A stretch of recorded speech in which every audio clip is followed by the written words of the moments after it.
محمود حجاج ده خلاص يا محمود، دعك من هذا العبث. قلنا لك إن كنت تؤمن بالله واليوم الآخر لا تقدم كلاما على كلام رسول الله. أيضا هذا فكر الفئة المارقة الجديدة، الفئة المارقة الجديدة التي تدعي حبها للدليل عن كتاب الله، حبها للدليل عن رسول الله. هم أول من يخالفون رسول الله صلى الله عليه وسلم، ويسيرون مسألة يختبرون الناس بها وهم ضلال فيها. مسألة هي المقام المحمود. ما المقام المحمود؟ في قوله تعالى عسى أن يبعثك ربك مقاما محمودا. أقول وبكل وضوح إن المقام المحمود بالنقل عن رسول الله عليه الصلاة والسلام هو الشفاعة العظمى. وإن شئت راجع كلام الطبري، إنما يأتونك بأثر عن مجاهد، علمي أن سنده ضعيف فيه ليث بن أبي سليم، ومع ضعفه يجعلونه معارضا لحديث الرسول في الشفاعة العظمى وتفسير الرسول، ويا ويله من يخالفهم، وشغلوا الناس وشغلوا أنفسهم بهذا الذي يقولون، ويدعون الإجماع كذبا وزورا، يدعون كذبا وزورا أن الناس مجمعون على ذلك. فمحمود حجاج، احسب محمود حجاج يا عبد الرحمن أنه عابس، اشتغل كل يوم بهذه الطريقة.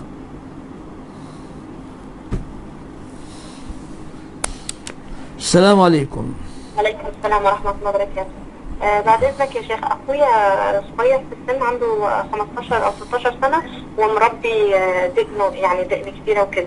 فبابا قال له إن في حد يعني قال له إن هم بحث اسمه في أمن الدولة أو كده، فهو هل ينفع إن هو يجوز لي إن هو يخفف اللحية بتاعته، ودي تعتبر ضرورة يعني ولا لا؟ خلينا نتوكل على الله، ما كلنا ملتحين والحمد لله. وإذا استمعنا إلى قول كل مخوف سنترك ديننا. سيأتي غدا واحد يقول اسمع، الناس يكتبون اسم المصلين في المسجد، يثبت على دينه يا أختي. والعصر إن الإنسان لفي خسر إلا الذين آمنوا وعملوا الصالحات وتواصوا بالحق وتواصوا بالصبر. والله يقول قل لن يصيبنا إلا ما كتب الله لنا. والنبي عليه الصلاة والسلام يقول احفظ الله يحفظك، احفظ الله تجده تجاهك. فلا تظنين أن المخالفات للسنة سببا في النجاة، إنما أن اتباع الكتاب والسنة سبب في حفظ الله لك، وتبليغ الكتاب والسنة سبب في حفظ الله لك. وإذا أمرنا كل الشباب بهذا التقاعس، حتى النصرانية يا أختي، النصرانية فتاة النصرانية المتبرجة تدق صليب على يديها وتمشي وتلبس حلق فيه صليب.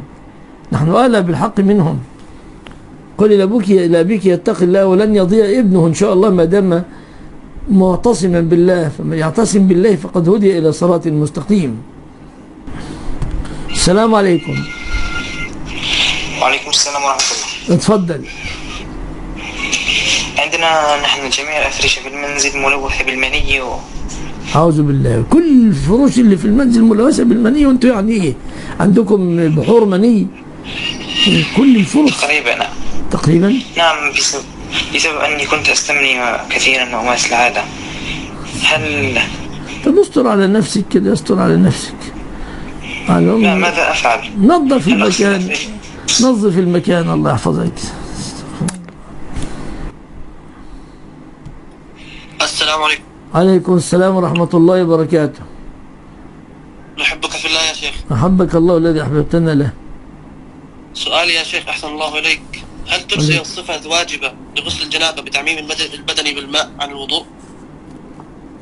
نعم تجزئ، لأن النبي عليه الصلاة والسلام لما رأى رجلا معتزلا القوم والناس يصلون، فلما انقضت الصلاة قال ما لي أراك معتزلا؟ قال أصابتني جنابة ولا ماء. فأتي النبي صلى الله عليه وسلم بذنوب من ماء أو دلو من ماء، فقال خذه فأفرغه على نفسك.